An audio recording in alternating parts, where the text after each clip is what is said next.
कराची से शाहिद हमीद की रिपोर्ट के मुताबिक डीआईजी वेस्ट और एसएसपी वेस्ट की हिदायत पर वेस्ट पुलिस का नाका सख्त औरंगी टाउन इस्लाम चौक पर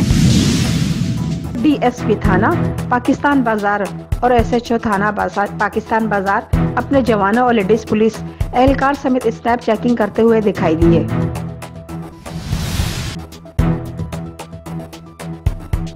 दूसरी जानिब एसएचओ थाना इकबाल मार्केट हेड मोर पंप के करीब स्नैप चेकिंग कर रहे हैं और तलाशी का अमल जारी ताकि कोई भी नाखुशगवार वाकया और इलाके में कोई वारदात न होने पाए। इस इक़दाम को इलाका मकीन और आने जाने वाले राहगीरों ने बेहद सराहा और कहा कि डीआईजी सिंध और एडिशनल आईजी कराची ने थानों में अवाम दोस्त पुलिस अफसर तैनात कर रखे हैं।